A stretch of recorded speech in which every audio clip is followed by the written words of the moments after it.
Hello guys, once again welcome back to our channel. मेरे प्यारे साथियों, एक बार फिर से आपका स्वागत है सिविल कोड क्लर्क के टेस्ट के मेन सीरीज के सॉल्यूशन में। आज हम लोग टेस्ट नंबर 12 का सॉल्यूशन करने वाले हैं और यह वॉल्यूम 2 का टेस्ट सीरीज चल रहा है। वॉल्यूम 1 में हम लोगों ने 1 से 10 तक कंप्लीट कर लिया। वॉल्यूम 2 में सेट नंबर 11 होने के बाद सेट नंबर 12 है। चैनल पे पूरी प्लेलिस्ट बनी हुई है, आप वहाँ पे जाके प्रीवियस ईयर का प्रीवियस टेस्ट का आप जाके सोल्यूशन देख सकते हैं। तो चलिए आज हम लोग फिर से शुरू करते हैं। एज यूजुअल मैथ का सवाल है हम लोगों के पास और अकॉर्डिंग टू सिलेबस है। ठीक है, कह रहा है कि एक वस्तु का क्रय मूल्य जो है 175 है। एक दुकानदार इसे अंकित मूल्य पर 30% की छूट पर बेचने पर भी 40% का लाभ प्राप्त करता है, तो अंकित मूल्य क्या है? ठीक है, अच्छा ये जो है आपका सीपी और एमपी दोनों का ना एकदम पर्सनल रिश्ता है।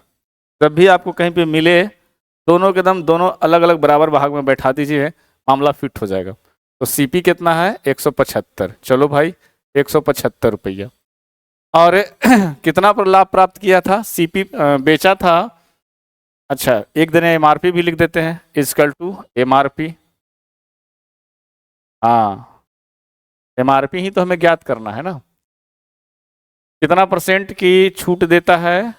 30% का। ठीक है, तो 30% मेरा कितना हो जाएगा? 7/10 हो जाएगा। ठीक है, क्योंकि 100 में से 30 गया तो 70 बचा। और इधर मेरा कितना प्रतिशत का लाभ प्राप्त करता है? 40% का। तो 40% होता है 2/5। ठीक है, अब जब लाभ होगा तो इसमें जुड़ेगा और हानि होगा तो क्या होगा? इसमें घटेगा। तो लाभ प्राप्त किया है तो ऊपर में कितना हो जाएगा? 5 2 7, नीचे में कितना हो जाएगा? 5 हो जाएगा। ठीक है, अब हमें ये ज्ञात करना है। तो 7 से 7 मेरा यहाँ कट जाएगा, 5 दूना 10 मेरा यहाँ कट जाएगा। ठीक है, तो जब हम एमआरपी निकालेंगे तो मेरा क्रॉस मल्टीप्लिकेशन हो जाएगा कितना में? 175 में। 175 गुना 2 इजकल टू एमआरपी। तो एमआरपी जो होगा मेरा कितना होगा? 350 रुपया हो जाएगा। ठीक है, ये लाभ हानि से सवाल था। अक्सर आपको सीपी, एसपी और एमआरपी है ना, इसका एक रिलेशन चलता है। मैं कभी इन चीज़ों को डिटेल में बताऊंगा, लेकिन यहाँ पे बड़ा सिंपल सा सवाल था कि 175 रुपया क्रय मूल्य है। ठीक है, और दुकानदार किसी अंकित मूल्य पे अंकित करता है और 30% की छूट भी देता है। ठीक है, तो 30% का छूट दिया तो कितना हो गया? 7/10 हो गया। ठीक है, और उसको बेचने पर क्या है कि इसी दाम पे ना उसको कितना हुआ था प्रॉफिट? 40% का। तो 40% कितना होता है? 2/5 होता है। तो 2 का मेरा इंक्रीजिंग होगा किसके साथ? 5 के साथ। तो 7/5 हो जाएगा। अब दोनों को हमने क्या कर दिया? बराबर कर दिया। और 7 से 7 मेरा कट गया, 5 से मेरा 2 मतलब कट गया। जब एमआरपी निकाले तो कितना हो गया? क्रॉस मल्टीप्लिकेशन हो गया। आप चीज़ों को बेहतर तरीके से समझ पाए होंगे। चलिए अब अगले सवाल की तरफ बढ़ते हैं। कह रहा है कि एक वृत्ताकार पथ की परिधि 1452 मीटर है। 2 व्यक्ति एक ही बिंदु से चलना शुरू करते हैं और विपरीत दिशाओं में चलते हैं, क्रमशः 7.5 किलोमीटर प्रति घंटा और 9 किलोमीटर प्रति घंटा की चाल से। तो कितनी देर बाद वो पहली बार मिलेंगे? तो ऐसा करते हैं कि एक सर्कुलर पाथ बना लेते हैं। ठीक है, और इसका जो परिधि है वो कितना है? 1452 मीटर है। चलिए भाई, अब कह रहा है कि दोनों एक दूसरे के विपरीत भागते हैं। एक इधर से भाग रहा है तो एक इधर से भाग रहा है। तो भागते भागते कौन ऐसा पॉइंट होगा जिस पे ये आके मिलेंगे? सपोज दैट यही वो पॉइंट है जिसपे वो क्या करेंगे? आके मिलेंगे। तो कहता है कि पहली बार कब मिलेंगे, उनको मिलने में कितना समय लगेगा। अब यहाँ पे मुझे देखना होगा कि यह जो चाल है किस में दिया हुआ है? मेरा किलोमीटर प्रति घंटा में। यहाँ भी मेरा किलोमीटर प्रति घंटा में दिया हुआ है, लेकिन यह जो परिधि है मेरा वो किस में दिया हुआ है? मीटर में दिया हुआ है। तो एक काम करेंगे, या तो इसको किलोमीटर में चेंज कर लेंगे या फिर इसको क्या करेंगे? मीटर प्रति सेकंड में चेंज कर लेंगे। और एक चीज़ और भी है कि यहाँ समय जो दिया हुआ है मिनट में दिया हुआ है। तो चलिए हम इसको क्या करते हैं? इक्वेशन बनाते हैं। तो अपोजिट डायरेक्शन है तो यह जो चाल होगा क्या करेगा? जुड़ जाएगा। 7.5 किलोमीटर और 9 किलोमीटर क्या करेंगे? एक दूसरे से जुड़ जाएंगे। ठीक है, तो जब जुड़ेंगे तो कितना हो जाएगा? 16.5 किलोमीटर प्रति घंटा। ठीक है, और इस प्रकार के सवाल को जब भी मिलाने के लिए पूछे कि समय बराबर क्या होता है? दूरी बटा चाल। तो 1452 हम लोगों ने लिखा इसको। ठीक है, चाल मेरा कितना है 16.5 किलोमीटर प्रति घंटा। तो जैसे ही हम लोग किलोमीटर प्रति घंटा को मीटर प्रति सेकंड में बदलते हैं तो 5/18 से गुना कर देते हैं, तो 5 तो होगा नीचे, 18 जो होगा मेरा ऊपर चला जाएगा। ठीक है, पहले हम लोग इतना काम कर लेते हैं, जब सेकंड में निकलेगा तो बाद में हम लोग क्या करेंगे, उसको मिनट में भी कन्वर्ट कर लेंगे। अब ऐसा करते हैं कि एक शून्य से एक शून्य में उड़ा के ऊपर में क्या कर देता हूँ 10 दे देता हूँ, काम मेरा आसान पड़ जाएगा। अब हमें यहाँ पे काटना है, तो काटिए। तो ऐसा करते हैं कि 2 पचे 10 और ये मेरा कितना हो जाएगा 33 से कट जाएगा, 33 गुने 5 ये कट जाएगा मेरा, और यह जो वैल्यू है मेरा 44 से कट जाएगा। बोलिएगा सर ऐसे कैसे? हम बना के आए हैं चीज़ों को ताकि यहाँ पे कैलकुलेशन में कम समय लगे, समझे? और भी कटेगा, नीचे तो 5 है, ऊपर में कोई ऐसा डिविजिबल संख्या है ही नहीं। तो अब मेरा क्या हो जाएगा, ठीक है, कि 44 गुने 18 दूना कितना होगा 36, नीचे मेरा कितना बटा 5। तो इतना जो चाल मेरा निकलेगा मीटर प्रति सेकंड है ना, लेकिन हमको लाना किस में है, मिनट में। प्रति सेकंड यानी यहाँ सेकंड में आ रहा है, हमको लाना किस में है, मिनट में लाना है। तो मिनट में लाने के लिए क्या करेंगे, 60 से भागा दे देंगे। ठीक है, कब, जब सेकंड से मिनट में लाएंगे तब, लेकिन मिनट से अगर हमको सेकंड में लाना होता तो क्या करते हैं 60 से गुना कर देते हैं। अब चलिए यहाँ पे देखते हैं, कुछ कटे तो काट लेंगे।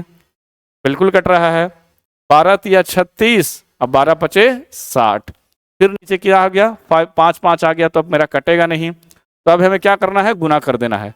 तो 4 12 और 4 12 1 13, नीचे में मेरा कितना हो जाएगा 25 हो जाएगा। अब हमें दशमलव में वैल्यू लाना है, तो 25 पचे कितना होता है 125 होता है। तो यहाँ पे मेरा कितना हो जाएगा 5 तो हो जाएगा मेरा, और जब 25 में से 132 में से 25 जाएगा तो बचेगा कितना मेरा 7। ठीक है, तो कम से कम भी 25 को आगे बढ़ाने के लिए 25 या 75 यानी 7.5 रहता तो मेरा आगे बढ़ता है। इट मीन्स जब भी इसका होगा तो 2 वाला होगा, क्योंकि 70 मेरा बच रहा है, तो 25 दूनी 50। इस स्थिति में यहाँ ही पे एक पॉइंट के बाद एक ही जगह 2 है, तो आंसर मेरा कितना होगा 5.2 minute is the right answer. इस प्रकार का सवाल आपको और भी सारे एग्जामिनेशन में देखने को मिलेगा। आपके सिलेबस में टाइम एंड डिस्टेंस चैप्टर है, तो मैं एक आपको क्या दिया, सर्कुलर मोशन से दे दिया ताकि आपको एग्जाम में दे तो किसी का अगर फंसना नहीं है। जो मेरा डिस्टेंस दिया हुआ रहेगा, ठीक है, चाल मेरा दिया हुआ रहेगा, देख लेना है अपोजिट है कि सेम डायरेक्शन है। अपोजिट रहेगा तो मेरा क्या होगा, अपोजिट रहेगा तो मेरा घटेगा, जुटेगा, और सेम में रहेगा तो मेरा क्या होगा घटेगा। उसके बाद थोड़ा यूनिट पर भी ध्यान देना है कि मीटर है, यहाँ किलोमीटर है, यहाँ समय किस में मांगा है, चीज़ें आपके लिए आसान पड़ जाएगी। चलिए अगले सवाल की तरफ बढ़ते हैं। कहता है कि किसी कस्बे की जनसंख्या हर साल, यहाँ पे हर होना चाहिए, किसी कस्बे की जनसंख्या हर साल में 10% की वृद्धि होती है। यदि तीसरे और चौथे वर्ष के अंत में इसकी जनसंख्या का अंतर कितना है 550 है, तो दूसरे वर्ष के अंत में इसकी जनसंख्या का 20% कितना होगा। अच्छा, कोई भी चीज़ हम बढ़ाते हैं, जैसे मान लिया जाए कि अभी मेरी कोई राशि 100 रुपया है और 10% के हिसाब से बढ़ रहा है, तो वो अगली बार कितना हो जाएगा, इसी 100 का कितना हो जाएगा 110% हो जाएगा मेरा। ठीक है, तो कटेंगे तो कितना होगा, टोटल 110 हो जाएगा। तो 100 से मेरी वृद्धि कितनी हुई, 110 में वृद्धि हुई। तो सेम इसी प्रकार से हमें इस पैटर्न को फॉलो करना होगा। तो ऐसा करते हैं कि पॉपुलेशन मतलब जनसंख्या होता है, इसको हम लोग पी से डिनोट कर देते हैं, और हमें मांगा किसका है, दूसरे वर्ष का। तो ऐसा करते हैं कि यहाँ पे P2 लिख देते हैं, यहाँ पे P3 लिख दे रहे हैं, और यहाँ पे हम क्या लिख दे रहे हैं P4 लिख दे रहे हैं। जब P2 से P3 जाएंगे तो कितना प्रतिशत बढ़ेगा 10%, P3 से मेरा जाएंगे तो कितना परसेंट बढ़ेगा 10%। अब सोचना है आपको यह कि P4 जो होगा मेरा, इसका 10% एक्स्ट्रा होगा P3 का, है ना, और यह जो P3 है वो किसका 10% होगा एक्स्ट्रा, P2 का, और P2 जो होगा किसका 10% एक्स्ट्रा होगा, P1 का। और इस हिसाब से यह सीक्वेंस बढ़ते बढ़ते चला जा रहा है। हमें सवाल में क्या दिया है कि चौथे वर्ष के अंत में और तीसरे वर्ष के बीच का जो अंतर है वो कितना है 550 है। यानी अगर इसका हम वैल्यू कैलकुलेट करें P4 को, तो हम इस हिसाब से लिख सकते हैं कि P3 का कितना परसेंट है वो 10%, तो टोटल कितना हो जाएगा वो 110%। हो जाएगा ना। अब दोनों हिसाब से लिखिए, हम दोनों हिसाब से आपको समझा दे रहे हैं कि P3 का 110% और P3 अपने आप में क्या है 100% है। एक तो समीकरण हम ऐसे लिख सकते हैं, तो घटा देते हैं तो डायरेक्ट मेरा कितना आ जाता कि 10% का इंक्रीजिंग का मेरा वैल्यू दिया हुआ है, निकल जाता मेरा। और नहीं तो कोई ऐसे लिखेंगे है ना डायरेक्ट कि P3 से कितना बढ़ा था 10% और P3 हम यहीं पे घटा देंगे तो सेम कंडीशन पे भी 10% आएगा। यह जो P4 का जो मान दिया हुआ है वो किसका है, या तो P3 में का 110% करके उसमें से जब अंतर घटाएंगे तो इसी का ना वैल्यू मेरा 550 दिया हुआ है। दोनों कंडीशन में यही मेरा दिया हुआ है, ठीक है। कि P4 जो होगा P3 का 10% एक्स्ट्रा होगा। जब हम P3 को 100% के हिसाब से लिख रहे हैं तो P4 मेरा कितना हो जाएगा P3 का 110% हो जाएगा। और यही सवाल का अंतर दिया हुआ है कितना मेरा 550 दिया हुआ है। तो आप जैसे भी कोई व्यक्ति इस तरह से लिख सकता है कि सर हम P4 को P3 का 10% माइनस P3 कर देंगे तो भी हो जाएगा। दोनों कंडीशन में क्या है आपका सही है। तो यह जो 10% है उसी का वैल्यू कितना है मेरा 550 है। लेकिन हमें ज्ञात क्या करना है, ज्ञात करना है हमें P2 का वैल्यू ज्ञात करना है। तो P2 का वैल्यू ज्ञात कैसे करेंगे। अब एक बात बताइए कि जिस हिसाब से मैंने लिखा कि P4 जो है वो P3 का कितना है 110% है, तो उस हिसाब से हम यहाँ भी लिख सकते हैं। अगर मैंने लिख दिया कि P2 जो है P2 का कितना होगा 110% यानी 110/100, ठीक है। ये चीज लिख सकते हैं ना P3 के बारे में। तो यहाँ मेरा P2 का मान एक आ गया, कह सकते हैं कि वेरिएबल टर्म, तो हम निकाल सकते हैं। तो P2 गुने 110, अब 10% मेरा कितना था 1/10 बराबर वैल्यू कितना हो जाएगा 550। समझिए कहाँ से आया। इस प्रकार के आगे कभी भी सवाल आए फंसना नहीं है। P4 और P3 का अंतर दिया हुआ था। P4 को हम इस टर्म में लिख सकते थे कि P3 का 110% और P3 अपने में आपके कितना था 100%, तो 10% का ना वैल्यू दिया हुआ था 550, ठीक है। कोई विद्यार्थी बोलेगा सर कि P4 को हम P3 का 10% लिख देंगे, P3 अपने आप में P3 है, तो कोई बात नहीं भाई 10% का वैल्यू दिया हुआ है। हमें पूछा है कि दूसरे वर्ष के अंत में जनसंख्या कितनी होगी, तो जिस प्रकार से हम P4 को हम P3 का 110% लिख सकते हैं, तो यहाँ पे मैं P3 को लिख सकता हूँ P2 का 110%, क्योंकि हमें ज्ञात करना है तो कुछ ना कुछ ऐसा टर्म पकड़ना पड़ेगा जिससे चीजें मेरी आसान हो जाए। अब क्या करेंगे, काटने का प्रयास करेंगे। तो देखिए बराबर का आप उस साइड ऐसे ही उड़ा सकते हैं। मेरा 5 से कट गया, ठीक है। जब 5 से कटा तो P2 का जो वैल्यू होगा कितना होगा कि P2 जो होगा मेरा बराबर 5 गुना नीचे से जाएगा 10 गुना 100। लेकिन सवाल में एक चीज और पूछ दिया है कि इसका 20% क्या होगा। तो लो भैया 20/100 कर देते हैं, कोई बात नहीं। तो ये तो 100 से मेरा 100 कट गया, 10 × 50, 50 × 20, यानी टोटल जो वैल्यू मेरा क्या आएगा 1000 रुपया आएगा। तो इसका सही आंसर क्या होगा, सॉरी जनसंख्या है ना, तो जनसंख्या मेरा कितनी होगी 1000 होगी, ठीक है। उम्मीद करते हैं आपके चीज़ों को समझ में आया होगा। अगर आपको चीज़ें समझ में आ रही है तो प्लीज़ कमेंट बॉक्स में कमेंट करिए। आप लोग के लिए भी एक आध सवाल छोड़ेंगे आगे चल के, ठीक है। चलिए अगले सवाल की तरफ बढ़ते हैं। अच्छा सवाल है, आपके सिलेबस में टाइम एंड वर्क भी दिया हुआ है, और मैंने यह सवाल इफिशिएंसी से डाला है कि अगर किसी व्यक्ति को इफिशिएंसी दिया हुआ रहे, टाइम दिया हुआ रहे, तो टोटल वर्क कितना है वो निकालने आ जाए, या फिर कैपेसिटी के अनुसार कौन किसको कितना समय लग रहा है वो देख सकते हैं। तो कहता है कि 2 व्यक्ति है, एक A है एक क्या है V है। A B से कितना है 9 गुना तेज है, यानी यहाँ पे मैं इफिशिएंसी लिख दे रहा हूँ कि A की इफिशिएंसी कितनी है 9, तो B की इफिशिएंसी कितनी हो जाएगी 1। जिसकी ज़्यादा इफिशिएंसी होगी वो टाइम कम लगाएगा, जिसकी कम इफिशिएंसी होगी वो टाइम क्या करेगा ज़्यादा लगाएगा, ठीक है। अगर मेरे पास क्षमता ज़्यादा है दौड़ने का तो मैं कम समय में पहुँचूंगा, और किसी की क्षमता कम है तो वो ज़्यादा समय में दौड़ेगा। तो सेम उसी प्रकार से है। तो यहाँ पे मैंने लिख दिया क्या टाइम। तो A अगर इफिशिएंसी 9 है तो टाइम क्या हो जाएगा इसका 1, और B का क्या हो जाएगा 9। क्या होता है कि इफिशिएंसी टाइम के हमेशा अपोजिट होता है, ठीक है। अब क्या दिया हुआ है कि B इसी कम्मा को क्या करता है 56 दिन कम में पूरा करता है, तो यही जो डिफरेंस होगा, ठीक है। इसी डिफरेंस का मान कितना दिया हुआ है 56 दिया हुआ है। तो 8 यूनिट का वैल्यू कितना है 56 है, तो ये मेरा कटेगा तो कितना हो जाएगा 7, यानी 1 यूनिट कितना के बराबर 7 यूनिट के बराबर, यानी यहाँ पे क्या हो जाएगा 7 यूनिट हो जाएगा, ठीक है। चाहे आप यहाँ भी मान के चलिए, अगर ये 7 है तो मेरा कितना हो जाएगा 9 गुने 7, तो इसको करेंगे तो कितना हो जाएगा 63। अब आपको समय निकालना, सॉरी टोटल वर्क निकालना है। तो वर्क बराबर क्या होता है, तो फार्मूला है कि एफिशिएंसी गुने क्या होता है टाइम होता है। तो अगर ए के हिसाब से चलेंगे भी तो उतना ही आएगा, बी के हिसाब से भी चलेंगे तो उतना ही आएगा। यहाँ पे 1 यूनिट का वैल्यू कितना था 7, तो 9 गुने 7, ठीक है, तो कितना हो जाएगा 63 हो जाएगा मेरा। अगर कोई व्यक्ति बोले ना सर हम बी के अनुसार निकालेंगे, तो इसकी टाइम कितना था 63 था, और उसको एफिशिएंसी कितना था 1 था, तो इस हिसाब से दोनों परिस्थिति में क्या आया वर्क 63 ही आया। लेकिन सवाल क्या पूछा है कि अगर वो दोनों एक साथ काम करते तो काम कितने दिन में पूरा होता। तो भाई उनकी एफिशिएंसी कितनी है 9 और 1 10, ठीक है, और टोटल वर्क मेरा कितना है 63 है, और इसको हम 10 से भागा दे देंगे तो मेरा जो टोटल वर्क है वो 6.3 डेज में क्या हो जाएगा खत्म हो जाएगा। बोलिए बाके बिहारी लाल की जय। ऑप्शन नंबर ए, ठीक है। अगले सवाल की तरफ बढ़ते हैं।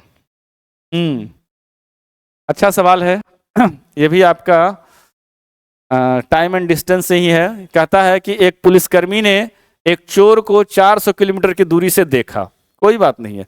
अच्छा मैं ना थोड़ा सा क्वेश्चन का लेवल रखता हूं ताकि आप जब एग्जामिनेशन में जाएं ये सब सारी चीज़ें करके तो किसी भी प्रकार का आपको दिक्कत नहीं हो। जैसे आप कभी भी एग्ज़ाम दीजिएगा, ऑफलाइन एग्ज़ाम दे रहे हो और पहला ही क्वेश्चन आपको ऐसा टफ मिल गया तो क्या होती है कि हमारी ब्रेन से हार्मोन सीक्रेट कर जाती है, और उसके बाद चीज़ें जो आसान भी होती है वो हमें क्या होता है मतलब लगता है कि ये शायद हमसे हो पाएगा कि नहीं हो पाएगा। तो ये जितने ही प्रकार के आपको सवाल जो टेस्ट में दिए जाते हैं तो मतलब आपके माइंड को डेवलप करने के लिए दिया जाता है कि चीज़ों को आप पहले से झेल के जाएं ताकि वहाँ पे आपको किसी प्रकार का दिक्कत ना हो, समझें। तो यह चीज़ आप लोग को इम्प्रूवमेंट कराने के लिए किया जाता है।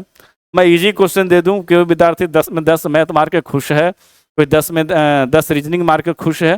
तो देखिए कॉन्फिडेंस आदमी को होना चाहिए, ठीक है, लेकिन एक शिक्षक को ही पता होता है कि हम अगर किस लेवल की तैयारी करवाएं ताकि उनको वहाँ पे दिक्कत ना हो। अगर आपको लगता है कि ये सब करके जाइएगा तो आपको कलर की छोड़ ही दीजिए ना, आपको एनटीपीसी में भी, फिर बीएसओ की जो वैकेंसी आ रही है उसमें भी, चाहे और भी आपकी सचिवालय सहायक में, सब समय क्या करेगा मैथ काम देगा आपको। तो थोड़ा सा पेशेंस बना के रखिए, चीज़ें आपके लिए बेहतर करने का ही प्रयास किया जा रहा है। चलिए कहता है कि एक पुलिसकर्मी जो है चोर को 400 किलोमीटर की दूरी से देखा और 10 किलोमीटर प्रति घंटा की चाल से दौड़ने लगा। पुलिसकर्मी ने उसी दिशा में 12 किलोमीटर की चाल से पीछा किया तो प्रारंभिक बिंदु से वह कितनी दूरी पर चोर को पकड़ लेगा। चलिए भाई ऐसा करते हैं, चोर पुलिस का खेल खेलते हैं, ठीक है। तो मान लिया जाए कि पुलिस महोदय यहाँ ड्यूटी में तैनात हैं, ठीक है, और चोर साहब कहाँ है यहाँ है। चलो भाई पहली बार इसको भी रिस्पेक्ट दे रहे हैं क्योंकि थोड़ी देर में तुमको है ना डंडे की मार पड़ेगी, ठीक है। तो यहाँ सिंघम और यहाँ कल्लू चोर, ठीक है, और दोनों के बीच की डिस्टेंस कितनी है 400 मीटर में दिया हुआ है ना, तो 400 मीटर, ठीक है। तो ये हो गया आपका रिलेटिव स्पीड का, ठीक है। इसके पहले सर्कुलर मोशन वाला जो दिए थे उसमें क्या था कि किसी बिंदु पर कब वो मिलेगा। यहाँ पे है कि चोर कब पकड़े, चोर को पुलिस कब पकड़ेगा। तो जो भी दो डिस्टेंस इसके बीच का रहे सेम उसको क्या करने का उतार देने का। तो कितने हैं 400, ठीक है। अच्छा इनके बीच के रिलेटिव स्पीड कितनी होगी क्योंकि दोनों सेम डायरेक्शन में ही जा रहे हैं ना, एक 10 से जा रहा है एक 12 से जा रहा है। ये चोरवा जो है कल्लू चोर वो 10 के स्पीड से भाग रहा है और पुलिस जो है इंस्पेक्टर सिंघम है ना वो कितना से है 12 किलोमीटर के हिसाब से। तो जो रिलेटिव स्पीड जो निकल के आया वो कितना आया 2 आया, और पकड़ना किसको है पुलिस को। तो पुलिस को जो स्पीडवा है वो कितना है जी 12 किलोमीटर है, तो कुछ नहीं करना है 12 से गुना कर देना है। यही आपको टफ लग रहा है मैथ, ये तो कुछ है ही नहीं। आप देखिएगा अगर आपको कॉन्सेप्ट पता होगा 10 सेकंड में मैथ खत्म, ठीक है। अब इसको हम लोग काटा पीटी करते हैं, तो कैसे भी काटिए, इसको 6 से काट दिए तो भैया हो गया 2400 मीटर, या इट मीन्स 2.4 किलोमीटर। पता इस पुलिस साहब को कितना दौड़ाया ये चोर, 2.4 किलोमीटर दौड़ा दिया। चलिए नेक्स्ट। अच्छा बहुत से विद्यार्थी ऐसे भी हैं जो ऑफलाइन तो आगे कर ही रहे हैं। एक मुझे अच्छा लगा कि एक बेंगलोर का विद्यार्थी ने मुझे मैसेज किया कि सर हम रेलवे में हैं, हम आपका टेस्ट को रेगुलर देखते हैं, तो हमें किस प्रकार से प्रोवाइड की जाएगी। अब देखिए विद्यार्थी ऑनलाइन में है ना कि हम लोग कॉपी अब चेक नहीं कर पा देंगे, ठीक है। अगर कोई विद्यार्थी ऑनलाइन से जुड़ना चाहते हैं तो उनको क्वेश्चन पेपर मिल जाएगा, ठीक है, और उसके बाद ऑब्जेक्टिव का आंसर मिल जाएगा, डिस्क्रिप्टिव का आंसर मिल जाएगा, और यूट्यूब वीडियो का उनको लिंक मिल जाएगा। अगर आप कोई इच्छुक है कि हाँ सर हम ऑनलाइन भी कर सकते हैं, तो इन्हीं सारी चीज़ों से आप कर सकते हैं, ठीक है। आपको क्वेश्चन में दे दूंगा, ऑब्जेक्टिव का आंसर दे दूंगा, डिस्क्रिप्टिव का आंसर दे दूंगा, ऊपर से मेरा वीडियो का सॉल्यूशन रहेगा। आप चीज़ों को यहीं से एवुलेट कर सकते हैं। एक शिक्षक को सब कुछ करने के लिए क्वेश्चन मतलब सेट करना होता है, सारी चीज़ों पे ध्यान देना होता है, तो ऑनलाइन मोड में ये पॉसिबल ही नहीं कि आप पीडीएफ बना के भेजें तो हम उतना चेक कर पाए। ऑफलाइन में है कि मैं ऑफिस में बैठा के, मैं हूँ, सर हूँ, कोई क्या करते हैं, हमेशा आपकी कॉपी बारीकी से चेक की जाती है, लेकिन वो पीडीएफ में चेक करना थोड़ा मुश्किल हो जाता है। तो जो विद्यार्थी जुड़ना चाहते हैं वो आप इस हिसाब से जुड़ सकते हैं, है ना। दिए गए नंबर पे आप फ़ोन भी कर सकते हैं। क्वेश्चन पेपर का जो नंबर होगा, अगर नंबर नहीं है तो मैं यहाँ पर लिख दे रहा हूँ कि 9304283279 पे फ़ोन कर सकते हैं, ठीक है। चलिए आगे बढ़ते हैं। अच्छा, बड़ा अच्छा सवाल है, ठीक है। कहता है कि रेशियो एंड प्रोपोर्शन जो है आपके सिलेबस में है। कहता है कि ए बी सी के बीच 500 रुपये इस तरह से बांटे जाते हैं कि ए के 2/5वें हिस्से से, अच्छा पहले एक लिख लेते हैं कि ए प्लस बी प्लस सी, इसमें पैसा बटा कितना है, 500 बटा है, ठीक है। और कहा जा रहा है कि ए का जो हिस्सा जो मिला है 2/5वें हिस्से से 16 रुपया ज़्यादा, यानी ए का 2/5 से कितना रुपया ज़्यादा मिला है, 16 रुपया, बराबर बी के 3/4, तो बी के 3/4 से कितना उसको कम मिला है, 70, बराबर सी के 3/5, तो सी के 3/5 से 4 रुपया कम मिला है, सब बराबर। और सब किसके बराबर मान लेते हैं, के के बराबर। अगर मैं ऐसे इधर से लाइन में लिखता तो सबको बराबर लिखता। पहले मैंने क्या लिखा कि A plus B plus C equal to कितना है, 500 रुपीज़ है। यही पैसा क्या करना है, बांटना है तीनों में। लेकिन किस हिसाब से मिला कि ए को मिला कि 2/5 हिस्से से 16 रुपया ज़्यादा मिला, बी को मिला हिस्से का 3/4 से 70 कम मिला, और सी को 3/5 से 4 कम मिला। और टोटल के वैल्यू को हम लोग क्या एज्यूम कर लिए, के एज्यूम कर लिए, ठीक है, कि कुछ तो वैल्यू होगा जो सबको मिला होगा। अब सवाल में पूछा क्या है कि बी को प्राप्त धन का पता लगाएं, ठीक है। तो ऐसा करते हैं कि यह जो लाइन है के से, इसको हम डिनोट कर देते हैं कि ए का जो वैल्यू होगा, अब क्रॉस मल्टीप्लिकेशन होगा इधर से, ठीक है। मान लीजिए सबके, अच्छा ऐसा करते हैं कि के हम ना यहीं पे लिख देते हैं, सबके लिए कॉमन के हो जाएगा। तो इसके लिए भी के, इसके लिए भी के, इसके लिए भी के। अब ए का वैल्यू है तो क्रॉस मल्टीप्लिकेशन करेंगे, ठीक है। पहले तो हमको इधर लाना पड़ेगा, -16 हो जाएगा, उधर से उठ के आएगा तो इस 70 में इधर क्या हो जाएगा, जुड़ जाएगा, और 4 जो है क्या है, जुड़ जाएगा। अब गुना करेंगे तो क्या हो जाएगा कि 5k माइनस कितना हो जाएगा, 80, और ऊपर में बच गया मेरा कौन, 2। समझे ए का कैसे निकाले।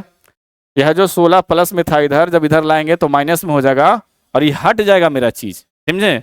ये भी मेरा हट जाएगा, ये भी मेरा हट जाएगा, ठीक है, क्योंकि आप उस साइड जब आप लेके चल गए तो इधर रखने का दरकार नहीं है। तो मैंने पहले लिख लिया, बाद में इसको हटा दिया ताकि आपको समझने में कोई दिक्कत ना हो। तो ये भी मेरा कितना हो जाएगा कि 4k है ना, प्लस बी का लिख दे रहे हैं वैल्यू ऊपर, कि बी का जो वैल्यू होगा वो 4k, और 4 से गुना होगा 70 में तो कितना हो जाएगा, 280, और नीचे में कितना आ जाएगा मेरा, 3 आ जाएगा, प्लस यह जो मेरा गुना होगा 5k प्लस कितना हो जाएगा, 4×5 = 20 हो जाएगा, और बटा कितना हो जाएगा मेरा, ये कितना था, 3 था ना, तो 3 हो जाएगा। और यही ना मेरा कितना है, 550 रुपया में 500 रुपया में क्या हुआ, बंटवारा हुआ है। अब हमें के का मान निकालना होगा यहाँ से। जब के का मान निकाल जाएंगे तो किसी का भी मान हम लोग ज्ञात कर सकते हैं, ठीक है। अब इसका जब एलसीएम लेंगे हम लोग, तो एलसीएम लेंगे तो कितना होगा, 2 3 का एलसीएम होता है 6 होता है, और ये मेरा कितना हो जाएगा, 5 3 15k, ठीक है, माइनस 80 3 240, प्लस ये तो मेरा 3 दूना 6 होता है, तो ऊपर से हो जाएगा 2 से मल्टीप्लाई होगा तो 8k, और जोड़ मेरा हो जाएगा कितना, 560, जोड़, ये मेरा 3 से है तो 3 का 2 मल्टीप्लाई है तो 10 के माइनस प्लस होगा 40 बराबर कितना 500।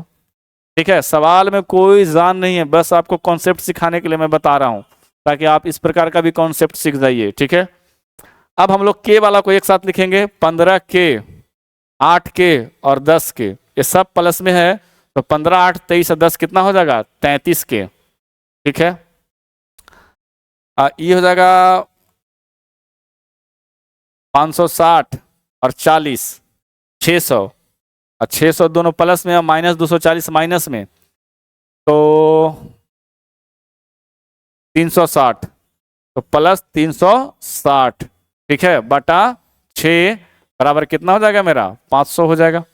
ठीक है, अभी क्रॉस मल्टीप्लिकेशन होगा, मैं इधर लिख रहा हूं, आ रहा है ना, आ रहा, तो 30 के प्लस 360 इक्वल टू कितना हो जाएगा 3000, तो 30 के बराबर घटेगा तो 26, 40,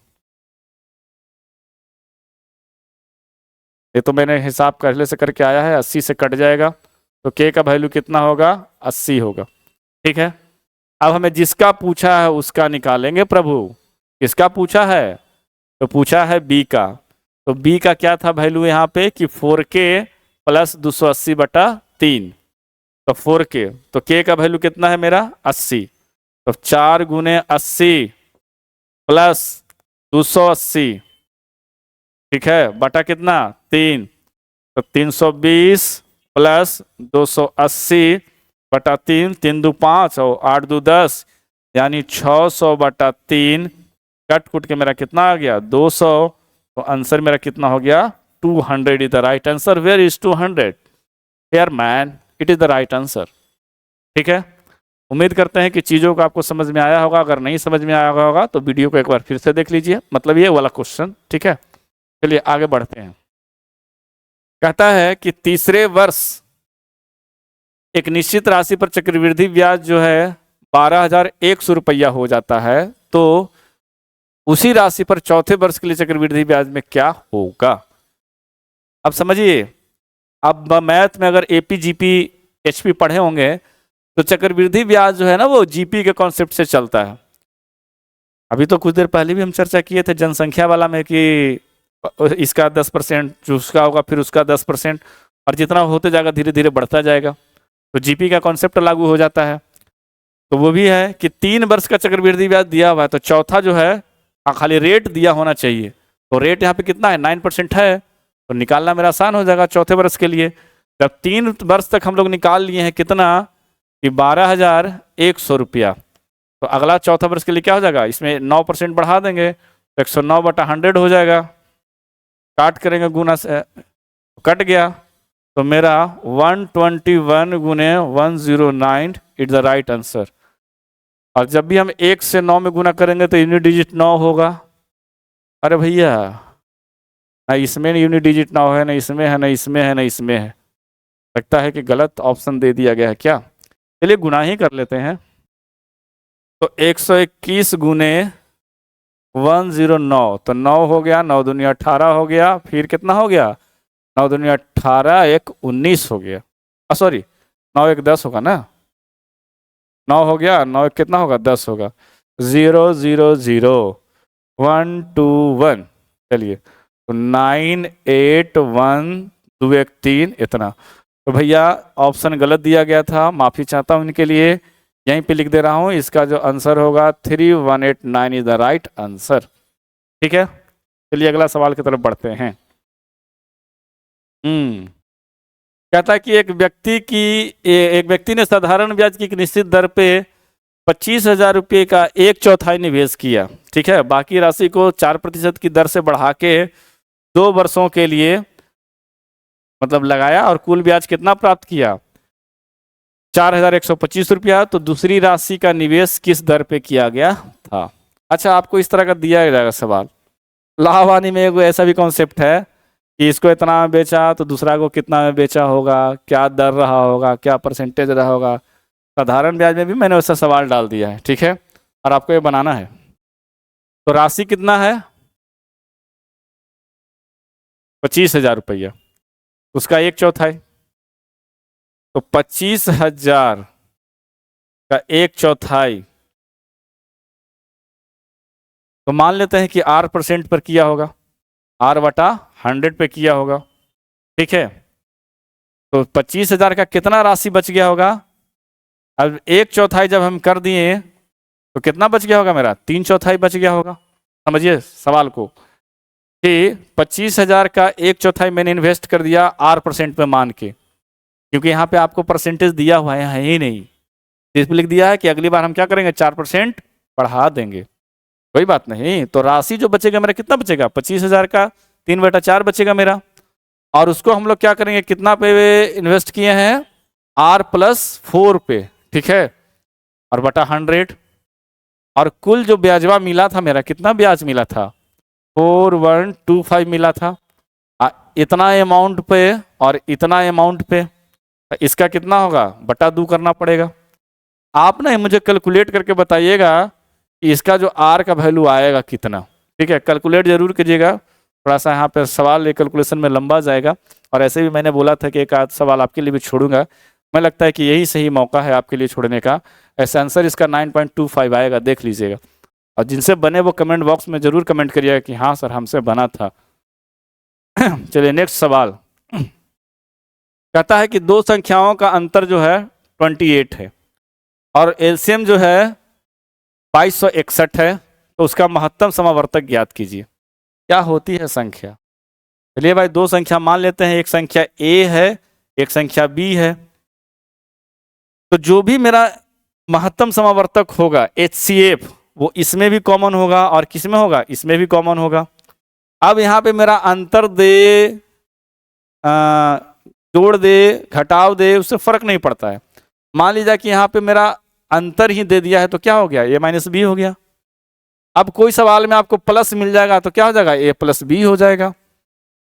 और एलसीएम जो होता है ना, वो A गुने B गुने और इसका जो कॉमन फैक्टर रहता है, जो H हम लोगों ने क्या किया, महत्तम समवर्तक को माना है, वो होता है। तो एक तो पहली संख्या ये मेरा हो गया, दूसरी संख्या मेरा ये हो गया, संख्या का अंतर, संख्या का जोड़, और उसके बाद ये जो मैंने टोटल गुना कर दिया, दैट इज कॉल्ड एलसीएम हो गया, ठीक है। यहाँ पे आपका प्लस भी रहता तो कोई दिक्कत नहीं था, और जो अंतर जो मेरा रहेगा और जोड़ भी रहेगा, वो भी मेरा क्या रहेगा? महत्तम समावर्तक का मल्टीपल ही रहेगा। अब सवाल थोड़ा ट्रिकी हो गया। क्या ट्रिकी हो गया? कि हमें देखना है कि एलसीएम जो होगा गुना करके जो आएगा मेरा, है ना, वो कितना है आपका? 2261 है। तो 2261 है, तो जब भी हम कोई सम संख्या से गुना करेंगे, है ना, तो मेरा ऑड नंबर तो आएगा नहीं। यहाँ पे ऑप्शन है मेरा 7 है, 14 है, 21 है और 28 है, ठीक है। तो ए तो मेरा होगा नहीं, तो ए तो मेरा पहले हटा देते हैं, हट गया मेरा। अब मेरा बचा 7 और 21, ठीक है। तो 7 और 21 जब मेरा बचा, तो यहाँ पे देखना है कि अंतर भी तो मेरा जो कॉमन फैक्टर है उससे कटना चाहिए। तो 21 से नहीं कटेगा मेरा, कौन? 28, ठीक है। एक ही ऑप्शन बच रहा था 7। तो 7 से मेरा क्या हो जाएगा? सीधे सीधे आंसर हो जाता। क्यों ज़्यादा दिमाग लगाना, है ना। चलिए नेक्स्ट सवाल की तरफ बढ़ते हैं। मिक्सचर से सवाल है, कह रहा है कि पानी और दूध के मिश्रण की एक केन में 60% दूध है। तो चलिए मान लिया जाए कि मिल्क है, और सॉरी पहले पॉट है, ठीक है, और इसमें मिल्क भी है और वाटर भी है, ठीक है। चलो भाई, अब इसमें कह रहा है कि मिश्रण में 60% दूध है। तो मान लिया जाए कि इस मिश्रण में आधा कर देंगे ना, इसको निकाल भी लेंगे, तो इसमें भी 60% रहेगा दूधवा, घट नहीं जाएगा। समझे बात को। लेकिन कोई एक और जो मिश्रण का जो मतलब भाग है, उसमें पहले से 50% दूध है और मिश्रण के बदल दिया जाता है इधर से इधर, तब कितना हो गया? वो 52% हो गया। तो कहता है कि प्रतिस्थापित मिश्रण की मात्रा क्या होगी?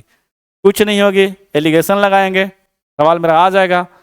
तो चलिए, पहले मिल्क मेरा कितना था? 60, और इधर कितना था? 50, और जब दोनों को अदला बदली किए, प्रस्थापित किए, तो कितना हो गया? 52। अब लगाइए इधर, ये लिख देते हैं पहले, ठीक है, ये लिख देते हैं प्रतिस्थापित करने के बाद। तो इधर तो मेरा हो जाएगा 2, इधर मेरा कितना हो जाएगा 8 हो जाएगा। जब काटेंगे तो कितना होगा 1:4। तो प्रतिस्थापित कितना 4, टोटल कितना में 4:1:5 में। तो प्रस्तावित भाग जो है वो कितना है 4/5, फिर इधर 4/5 इज द राइट आंसर, ठीक है। तो यह मैथ के 10 सवाल था। एक बार फिर से आइए ना देख लेते हैं कि कैसा कैसा आप लोग के लिए क्वेश्चन मैंने सिलेक्ट किया था, ठीक है। पहला सवाल आपका प्रॉफिट एंड लॉस से था। सीपी और एमपी को, है ना, एमआरपी लिख दिया ना मैंने, अच्छा एमपी बोलना चाहिए था। एमपी को क्या करने का, एक दूसरे के बराबर करके सवाल को आंसर निकालने का। उसके बाद था मेरा टाइम एंड डिस्टेंस, सिलेबस में है तो मैंने दे दिया सर्कुलर मोशन से, ताकि एग्जाम में आए फंसे ना। उसके बाद मैंने दे दिया परसेंटेज से कि 10% से बढ़ रहा है, तो ये तो आप 3 साल 4 साल के लिए निकाल ही लोगे। इसी दिन मेरा अंतर दे दिया 2 साल 3 साल का अंतर, तो पहला साल में क्या था वो निकालने के लिए मैंने दे दिया। इसके बाद अगला है टाइम एंड वर्क से था, एफिशिएंसी से दे दिया। अगर आपको एफिशिएंसी और टाइम पता है तो टोटल वर्क और कितना दिन में खत्म होगा वो आपको होना चाहिए। इसके बाद मैंने दिया एक और रिलेटिव स्पीड से दिया, ठीक है।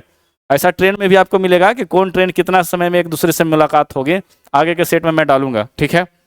आगे था कि यह आपका रेशियो प्रोपोर्शन से था। अब चीज़ें अगर आपको 2:3, 3:5, 5 में बांट दे तो नहीं पता है कि 3, 2, 5, 5, 10 होता है। तो 10 के वैल्यू अगर 500 है तो 1 का वैल्यू कितना होगा 5 होगा। तो इस तरह से तो ये चीज़ें आसान हो जाएगी। क्या करना है ऐसे कर सवाल करके, इतना आपको आता है, ठीक है। इसके बाद मैंने डाला आपके लिए क्या है, चक्रवृद्धि ब्याज के हिसाब से था। मैंने बोला कि वो जीपी के फॉर्मेशन से चलता है, ठीक है। हर एक 10% बढ़ता जाएगा, दौड़ता जाएगा, अगर परसेंट का आर का वैल्यू 10 है तो। इसके बाद मैंने डाला क्या, साधारण ब्याज से सवाल डाला। यह सवाल मैंने आपके लिए छोड़ा है, हालांकि इसका आंसर भी मैंने बता दिया है। उसके बाद एलसीएम से मैंने डाल दिया, ठीक है। इसके बाद मैंने एक मिक्सर से डाल दिया। चलिए अब आगे बढ़ते हैं। कंप्यूटर का सवाल है, कहता है कि कंप्यूटर की जो जिप फाइल में क्या शामिल होता है। Zip file, what is zip file? Zip file होती क्या है? तो जिप फाइल उसको बोलते हैं जो हम लोग क्या करते हैं, किसी भी चीज को कॉम्प्रेस्ड करके छोटा करते हैं। जैसे आप फोटो, आपको जब फॉर्म भरते होंगे ना तो वहां पे आपको डॉक्यूमेंट मांगता है कि 200 KB के अंदर चाहिए, चाहे 50 KB के बाद का चाहिए फोटो वगैरह। तो उसी को हम लोग क्या करते हैं, जाके गूगल में कंप्रेस करते हैं। तो कंप्रेस करके वो क्या होता है, छोटा, मतलब उसकी साइज छोटा हो जाती है। हम लोग क्या करते हैं कि huge data in compressed form, हम लोग वो डाटा को ही क्या करते हैं, कंप्रेस्ड कर देते हैं। जैसे घर में रजाई है तो रजाई पूरा फैला हुआ है, लेकिन हम लोग क्या करते हैं जब ठंड खत्म हो जाता है तो उसको भर भर के जो ट्रंक होता है हम लोग उसमें रखते हैं, तो कंप्रेस करते हैं। तो वही मेरा यही है जिप फाइल, ठीक है। तो ऑप्शन नंबर क्या हो जाएगा, D is the right answer. अगले सवाल की तरफ बढ़ते हैं। कहता है कि एमएस वर्ड में टूल फॉर्मेटिंग बार में उपलब्ध सबसे छोटा फॉन्ट साइज क्या है। तो मान लिया जाए कि एमएस वर्ड का क्या है, फाइल खुला हुआ है, तो यहाँ पे देखिएगा होम वगैरह टैब बना रहेगा, तो यहीं पे फॉन्ट साइज क्या रहेगा। तो सबसे जो कम होता है, ठीक है, किलोमीटर नहीं कम लिखा है मैंने, तो कम जो होता है वो 8 होता है, और मैक्सिमम आप कर सकते हैं 72, और मैन्युअली जो होता है वो 1600 कुछ होता है, 1623 या ऐसे। तो वो बड़े बड़े अथी में प्रयोग होता है। लेकिन आप इतना जानिएगा कि सबसे कम जो हो तो कितना 8, और ज़्यादा से ज़्यादा हम लोग कर सकते हैं तो 72 कर सकते हैं, ठीक है। किसमें, एमएस वर्ड में, किसका, फॉन्ट के साइज का। आगे बढ़ते हैं। अच्छा, वीडियो के अंत तक बने रहें, आपको इसके बाद रीजनिंग भी है, कंप्यूटर का फुल फॉर्म भी है, इंपॉर्टेंट 15 जीके जीएस भी है। तो चीज़ें आपके लिए थोड़ा सा लेट आता है, लेकिन एकदम कंटेंट मज़ेदार होता है मेरे अनुसार। बाकी आप कैसा लगता है आप बताइएगा। कहता है कि एमएस एक्सेल में सभी पंक्तियों और स्तंभों के वर्कशीट को सिलेक्ट करने के लिए कौन सी कुंजी दबाते हैं। एमएस एक्सेल ही क्यों, एमएस वर्ड में भी देखा जाए कि जहाँ पे Ctrl+A आ गया, सिलेक्ट ऑल। मान लिया जाए कि यहाँ पे हम काम कर रहे हैं, वर्ड हो चाहे एक्सेल हो, चाहे रॉ है, कॉलम है, सबको एक बार में सिलेक्ट करने के लिए Ctrl+A दबाइए, कहानी फिनिश हो जाएगी, ठीक है। निम्नलिखित में ऐसा कौन सा मेमोरी है जो फ्लैश मेमोरी है। देखिए सवाल आपको जो भी है अकॉर्डिंग टू सिलेबस है। कंप्यूटर जब भी जाइएगा ना तो आपको बेसिक फंडामेंटल से पढ़ने से लेके वही सब कुछ है। आपका मेमोरी है, नेटवर्किंग है, एमएस ऑफिस है, एमएस वर्ड है, पावर पॉइंट है, वायरस है, वही सब सारी चीज़ों से सवाल बना रहा हूँ। मेमोरी है, तो फ्लैश मेमोरी डिवाइस कौन सा है। तो यहाँ पे USB है ना, जो एक्सटर्नल हम लोग जो प्रयोग करते हैं, जैसे कोई मेमोरी कार्ड है SD कार्ड के रूप में है, तो that is called also called क्या, फ्लैश मेमोरी, ठीक है, तो इधर मेरा क्या है, USB is the right answer. इसके बाद आगे बढ़ते हैं, कहता है यूनिक्स किस प्रकार का ऑपरेटिंग सिस्टम है। तो देखिए, जब कंप्यूटर का जब एवोल्यूशन हुआ, विकास हुआ, एवोल्यूशन तो आदमी का होता है, जीवों का होता है, जब डेवलपमेंट हुआ तो पहले जो था एनियक के तौर पे एक छोटा सा कैलकुलेटर आया, धीरे धीरे फॉर्मेटिंग होते होते हम लोग सिंगल ऑपरेटिंग सिस्टम को यूज किए। बाद में एक जगह ऐसा आया कि शायद वो पहली बार ऐसा हुआ कंप्यूटर के क्षेत्र में कि हम लोग मल्टी ऑपरेटिंग सिस्टम कर सकते हैं, ठीक है, मल्टीटास्किंग। तो जो सबसे पहले आया था वो यूनिक्स ही आया था। आज इसका नाम UNIX है, पहले UNICS था, और एग्जामिनेशन में पूछता है इसका। अगर किसी को पता हो UNICS का फुल फॉर्म तो वो कमेंट बॉक्स में जरूर लिखिएगा। तो वो उस समय का पहली बार मल्टीटास्किंग था, ठीक है। जैसे आज क्रिकेट में क्या है, सब कोई छक्का लगा रहा है ना, कोई तो एक ऐसा होगा जो शुरू में छक्का लगाना चालू किया होगा, है ना। चलिए मतलब धुरंधर खेलना, ठीक है। चलिए आगे, कहता है कि ऑपरेटिंग सिस्टम के निम्नलिखित कार्यों में से IO है ना, नियंत्रक नामक प्रोग्राम शामिल होता है किसमें, ठीक है। भैया हो, जिंदगी में भी कंट्रोल होना बहुत जरूरी है, ये तो कंप्यूटर है अपना। तो इसके लिए जो सबसे जो नया प्रोग्राम है वो क्या है, डिवाइस मैनेजमेंट में सारी चीजें क्या होती हैं, इंक्लूड होती है।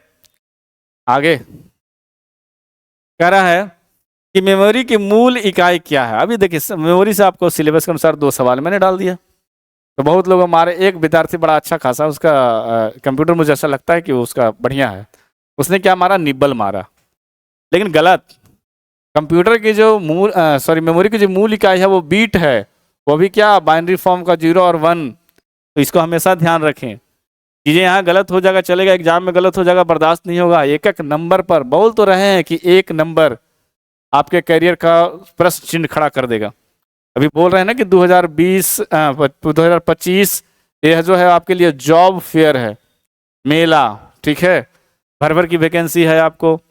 और इस समय अगर आप चूकें तो जिंदगी के अगले साल हम लोग कहाँ मिलेंगे, आप मुझे सड़क पे मिलिएगा कि हम कहीं और मिलेंगे, अच्छा नहीं लगेगा सामने से मिलके, ठीक है। तो इस मौका को क्या करना है, ग्रैब करना है, पकड़ना है, ठीक है। तो एक एक नंबर इंपॉर्टेंट रखता है, चीज़ों को एनालिसिस करना है, जितना टेस्ट में होता है वो वाकई में चीज़ें क्या है जो हमें उस स्थान तक पहुंचा सकती है, समझे चीज़ों को।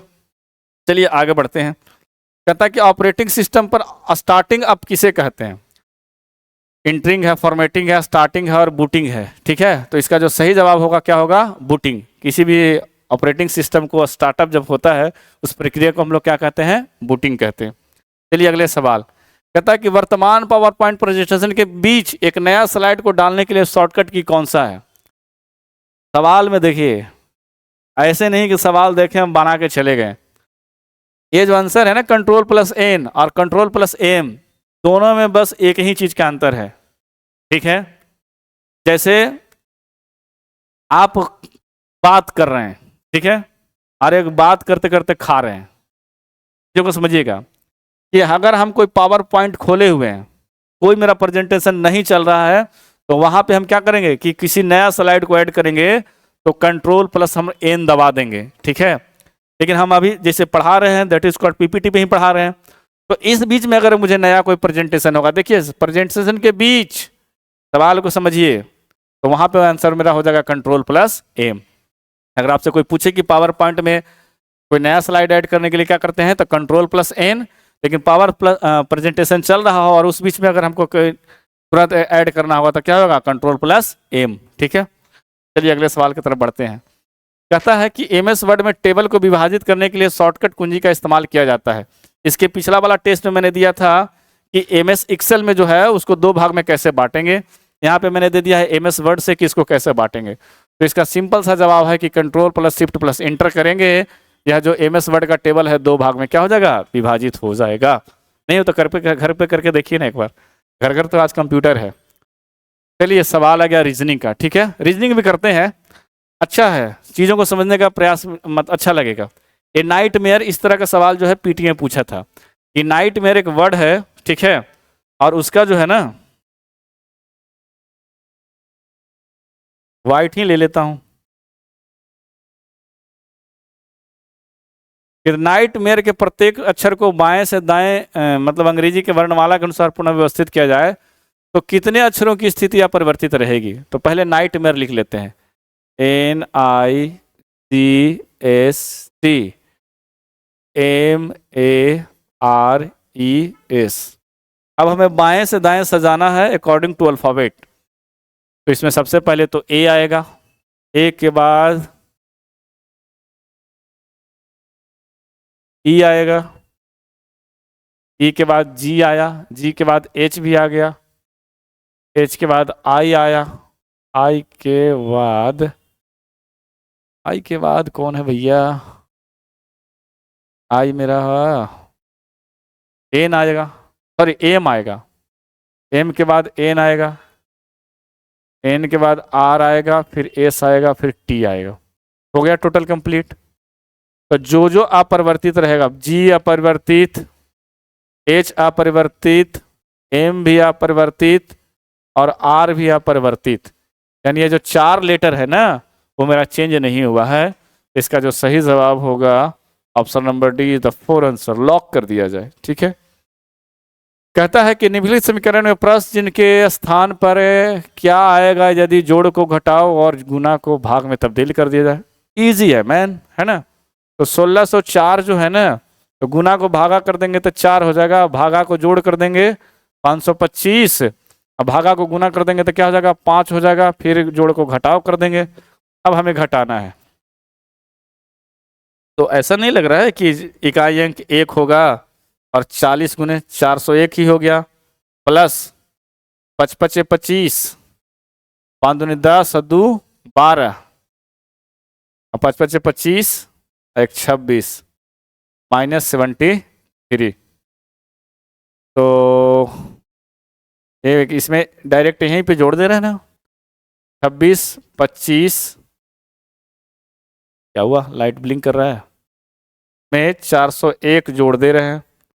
तो ये मेरा हो जाएगा 5 1 6 2 6 4, अरे यार 3026 होगा ना, 3026 में से 73 जाएगा तो 6 में से 3 गया 3, यूनिट डिजिट 3 इसी का है यही, यानी 29 53 होगा घटा के। ठीक है, आंसर मेरा क्या होगा 29 53 होगा। चलिए अगले सवाल की तरफ बढ़ते हैं। ठीक है, अगला सवाल कह रहा है कि कोई जो अल्फ़ाबेट है वो एक खास सीक्वेंस से बढ़ रहा है मेरा। तो एम मेरा 13 होता है, ठीक है, एन मेरा 14 होता है तो 1 बढ़ा यहाँ से, तो पी मेरा 16 होता है तो 2 बढ़ा, एस मेरा 19 होता है तो 3 बढ़ा, डब्लू मेरा 23 होता है तो 4 बढ़ा। तो अगला बार 5 बढ़ना चाहिए, तो 23 और 5 कितना हो गया 28, अल्फ़ाबेट होते हैं 26, तो 2 आएगा कहाँ से, फिर ए से चालू होगा तो बी होगा मेरा, यहाँ पे क्या होगा बी। अगला जब 5 जोड़ेंगे तो 23 से 3 कितना होगा मेरा 26, और अगला जो 2 जुड़ेगा वो क्या होगा मेरा बी होगा। एम मेरा कितना, एफ मेरा 6, आई मेरा 9, 3 12, 3 15, ओ 15 3 18, यानी ये जो है मेरा 3 3 का बढ़ रहा है। तो 18 के बाद 3 कितना होता है 21, तो मेरा क्या हो जाएगा यू हो जाएगा। ठीक है,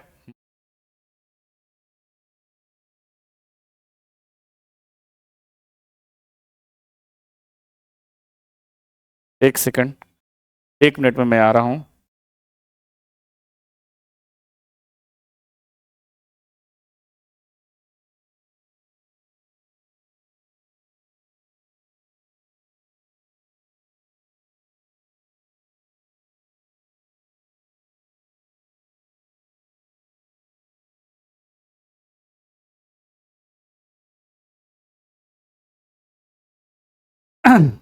थोड़ा लाइट का समस्या हो गया था, लाइट कट गया है।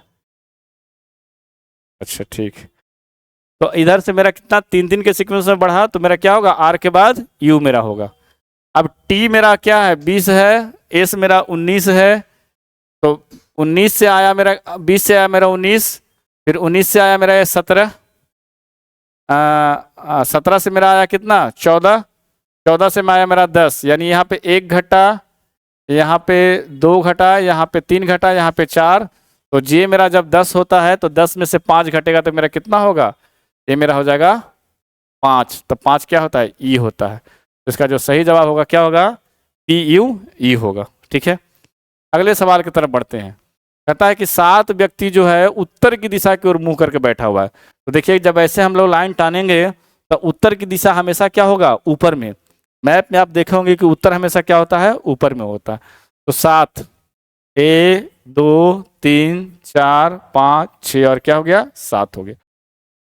कहता है कि बैठा है कि ए डी के बाईं और तीसरे, पहले शुरू में एक बार टोटल पढ़ लेना है, कहीं ना कहीं कोई आइडिया जरूर मिलेगा, है ना, शुरुआती से ही नहीं चल रहा है। तो कहता है कि 7 व्यक्ति जो है बैठा है, तो ए जो है डी के बाईं और तीसरे है, कोई पता नहीं है। अच्छा डी सबसे दाईं ओर बैठा है, मिल गया। तो हम भी जस्ट ऐसे ही हैं, उत्तर की मुंह करके ही है, ठीक है। तो जो डी होगा वो क्या होगा, सबसे दाईं ओर, यानी यहाँ पे। कहता है कि ए और एफ के बीच में केवल 2 व्यक्ति है। अच्छा बी एफ का निकटतम पड़ोसी है, सी डबल के एक व्यक्ति है, जी ए का निकटतम पड़ोसी नहीं है। अब यहीं से काम चलते हैं। डी ही मेरा कॉमन पकड़ा है जिससे मेरा चीजें बन सकती है। तो डी मेरा सबसे दाईं ओर, और कहता है कि ए जो है डी के बाएं तीसरे स्थान पे बैठा है। तो पहला दूसरा तीसरा, यहां मेरा ए हो गया, चलिए ठीक है। कहता है कि ए और एफ के बीच में केवल 2 व्यक्ति बैठा है। तो भाई साहब ए और एफ के बीच में 2 व्यक्ति बैठा है, तो एक व्यक्ति इधर एक व्यक्ति इधर, लेकिन इधर तो डी है, तो एक व्यक्ति इधर एक व्यक्ति इधर, तो इधर एफ को मेरा बैठाना पड़ेगा। तो एफ मेरा इस कोना पे हो गया, उस साइड में। कहता है कि बी जो है एफ का निकटतम पड़ोसी है, तो एफ सबसे किनारे में है, तो उसका सबसे निकटतम पड़ोसिया जो है इधर बैठ जाएगा। कहता है कि सी और डी के बीच में केवल एक व्यक्ति है,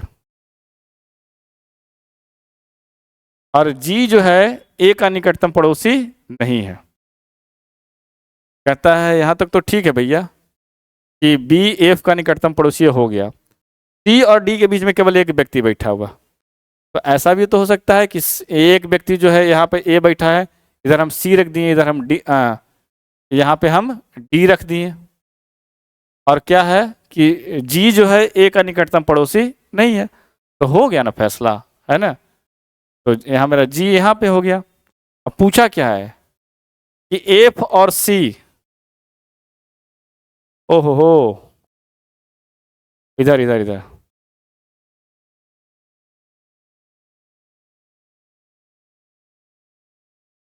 इधर मेरा डी हो जाएगा, इधर मेरा सी हो जाएगा, तभी तो होगा। तो कहता है कि एफ और सी के बीच में कितने व्यक्ति बैठा हुआ है, 1 होगा, 2 होगा, 3 होगा। Where is the 3 is the right answer, ठीक है। चलिए अगले सवाल की तरफ बढ़ते हैं कि 7 व्यक्ति, देखिए सीटिंग अरेंजमेंट, लीनियर अरेंजमेंट, उत्तर की ओर बैठा हुआ, दक्षिण की ओर बैठा हुआ, केंद्र की ओर मुंह करके बैठा हुआ, केंद्र के बाहर मुंह करके बैठा हुआ। आप जितना सवाल लगा लीजिए, यही चीजें आने वाली एग्जामिनेशन में।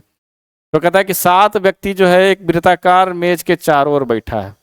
तो वृत्ताकार मेज कर दिए हैं, 1 2 3 4 5 6 और 7, ठीक है। तो केंद्र की मुंह करके बैठा है, विमुख, ठीक है। तो कहता है कि पूजा नूतन के दाएं और तीसरे है।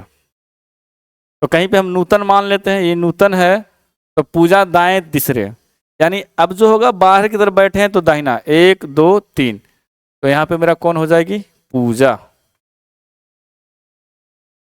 उसके बाद कहता है कि आदर्श नूतन के बाएं दूसरे है, तो नूतन यहाँ 1 2, यहाँ पे मेरा कौन हो जाएगा, आदर्श हो जाएगा। कहता है कि विकास रतन के निकटस्थ बाएं है। विकास जो है रतन के निकटस्थ बाएं है, तो एक ही तो जगह बच रहा है। यहाँ मान ली रतन लिख लेंगे तो यहाँ विकास क्या होगा, निकटस्थ बाएं हो जाएगा, और बाकी तो कहीं बैठा नहीं सकते हैं। कहता है कि यदि दीपा नूतन की निकटस्थ पड़ोसी है, दीपा निकटस्थ पड़ोसी किसका, नूतन का, ठीक है। तो दीपा के बाएं से तीसरे कौन बैठा है भाई, तो बाएं से तीसरा। अच्छा यहाँ पे कोई एक व्यक्ति रह गया है जो बैठेगा, शैलेश। तो दीपा के बाएं से 1 2 3, तीसरे में कौन है, P4 पूजा। P4 क्या हो जाएगा, Puja. Where is Puja, Puja is the right answer. चलिए अगले सवाल की तरफ बढ़ते हैं। कहता है जब रोहित बाईं छोर से 2 स्थान आगे बढ़ता है तो वह 10 लड़कों की पंक्ति में बाएं छोर से 7वें स्थान, अरे ज्यादा नाम नहीं, 1 2 3 4 5 6 7 8 9 10, क्या पूछा कि जब बाईं और 2 स्थान आगे बढ़ता है तो 10 लड़कों में वो 7वां हो जाता है। ठीक है, तो यही काउंट कर लेते हैं ना कि 1 2 3 4 5 6 7, यानी 7 नंबर पर आ गया। कब बढ़ा? 2 को बढ़ा तब 1 और 2 बढ़ा होगा, है ना। पहला बढ़ा होगा, दूसरा बढ़ा होगा, यानी लड़का कहाँ था? यहाँ था 9 नंबर पे। लेकिन पूछा है कि पंक्ति में दाएं छोर से करते हुए वो पहले कहाँ बैठा था? तो हम लोग बाएं से ना आए, 7वां पर मिले, 2 को पोजीशन खसका था तो पहला दूसरा ही खसका था। जब दाएं से जाएंगे तो इधर तो बैठा था सेकंड पे, very second, second is the right answer. ठीक है, आगे क्या करे, एक आध सवाल छोड़े आप लोग के लिए, छोड़ ही देता हूं। ऐसे इसका आंसर अच्छा देखते हैं आगे कैसा सवाल है। कुछ अगर टफ लगेगा तभी मैं छोड़ूंगा, यही छोड़ता हूं। ये वाला पैरेललिज्म का सवाल है, इसका जो जवाब है आप लोग कमेंट बॉक्स में दीजिएगा। ठीक है, सवाल को एक बार अच्छे से पढ़ लीजिए। जिस विद्यार्थी को टेलीग्राम चैनल का लिंक नहीं है वो जाइए अवेलेबल, वो टेलीग्राम के वीडियो के नीचे में डिस्क्रिप्शन बॉक्स में आपको लिंक मिल जाएगा। ठीक है, कमेंट में इसका जवाब दीजिए। अगला सवाल जो है कह रहा है यह जो है 121 यानी 11 का स्क्वायर, 169 13 का स्क्वायर, 279 17 का स्क्वायर, तो ये खास पैटर्न है वो जिसमें बढ़ रहा है। अगर वो ऑड नंबर की सीरीज में बढ़ रहा होता तो 11 13 के बाद 15 आता, लेकिन यह क्या है अभाज्य संख्या के क्रम में बढ़ रहा है। तो 11 आया, 13 आया, 17 आया, अगला भाज्य कौन होगा? 19 होगा। अगला भाज्य क्या है? 23 है। उसके बाद क्या है? 29 है। तो 29 स्क्वायर कितना होता है? 361 होता है। It means 361 is the right answer. ठीक है, आगे बढ़िए। कहता कि एक श्रृंखला को दिया गया है जिसमें एक पद लुप्त है, वह सही विकल्प का चयन कीजिए जो श्रृंखला को पूरा करता है। तो ए 1 होता है, ई 5 होता है, आई 9 होता है, एम 13 होता है। तो +4 +4 +4 और 13 में 4 जोड़ेंगे तो 17, 17 मेरा क्या होता है? क्यू। भैया जहाँ क्यू लिखा है वहीं नीचे में ही अवेलेबल है, आगे बढ़ना ही नहीं है कि किसी में क्यू है भी नहीं। तो B is the right answer. ठीक है, आगे बढ़ते हैं। कहता है एक पुरुष की ओर इशारा करते हुए पुष्पा, ठीक है, एक पुरुष की ओर इशारा करते हुए पुष्पा, अच्छा जो एक लड़की है, सॉरी, है ना, कि एक लड़की है, वह उसने कहा वह मेरे पिता की पत्नी का ससुर है। तरीके इधर वो बेटी पुष्पा है ना, पुष्पा। ठीक है, तो पुष्पा जो है वह एक लड़की है और वो अपने कहा वो एक मतलब फोटो पुरुष की ओर इशारा करके पुरुष महोदय के भी इधर मान लेते हैं। चलिए जी, पुरुष प्रधान कह रहा है कि वह मेरे पिता की पत्नी, एक कर बाप, पिता के पत्नी, तो एक माए न लगा, और कर ससुर है तो बुढ़ाऊ कौन हुआ? इसका दादा हुआ। पूछा क्या है कि पुष्पा किस प्रकार संबंधित है आदमी से? पोती, पैटर्नल ग्रैंड डाउटर। ठीक है, चलिए अब कंप्यूटर के फुल फॉर्म, उसके बाद इंपॉर्टेंट 15 जीके जीएस। कहता है कि पहला जो दिया गया था बीसीडी, ठीक है ना, तो बाइनरी कोडेड डेसिमल। ठीक है, क्या दिया गया था? बाइनरी कोडेड डेसिमल दिया है। ठीक है, बीसीडी का फुल फॉर्म क्या है? बाइनरी कोडेड डेसिमल है। ठीक है, इसके बाद अगला सवाल है कि पीसीआई, तो पीसीआई का मतलब होता है पेरिफेरल कंपोनेंट इंटरकनेक्ट। ठीक है, तो अगला जो मेरा फुल फॉर्म है कि वो क्या है कि PCI, that means peripheral component interconnect. पहले क्या है ना कि पहले जैसे वॉल्यूम 1 में गुजरा टेस्ट, तो बहुत सारे जो इंपॉर्टेंट चीज़ें थे जो आप जेन्युइन चीज़ें जानते थे, HTML HTTPS है ना, USB URL, वो सब सारी चीज़ निकल गया है। अब आपको जो भी है वो नया नया यहाँ पे देखने को मिल रहा है। NAT, तो नेटवर्क एड्रेस ट्रांसलेशन। ठीक है, तो नेटवर्क एड्रेस ट्रांसलेशन। जीप, आज के सवाल में तो मैंने जीप दिया भी था, जोन इंफॉर्मेशन प्रोटोकॉल। ठीक है, zone information protocol. EUI, user interface. तो एक बार फिर से देखते हैं कि BCD binary coded decimal, PCI peripheral component interconnect, NAT network address translation, jeep zone information protocol, EUI user interface है। ठीक है, अब आइए जीके का इंपॉर्टेंट 15 सवाल। ठीक है, अब मैंने पहले कुछ पॉइंट लिख दिया है ताकि वीडियो आपका कम लेंथ में बने। कहता है कि भारतीय संविधान के निम्न कौन से अनुच्छेद में यह वर्णन करता है कि अगर युद्ध हो जाए, है ना, बाहरी आक्रमण हो जाए या फिर किसी प्रकार का आपातकाल लग जाए तो आपका जो मूल अधिकार है, ठीक है, तो मूल अधिकार जो है वो आपका खत्म नहीं हो। तो जो मूल अधिकार है पहले उसके बारे में थोड़ा जान लेते हैं। कि संविधान में 22 भाग हैं, तो 22 भाग के भाग 3 में आपका मूल अधिकार है जो अमेरिका से लिया गया। ठीक है, और अभी जो मूल अधिकार है उसकी जो संख्या है वो कितनी है? 6 है।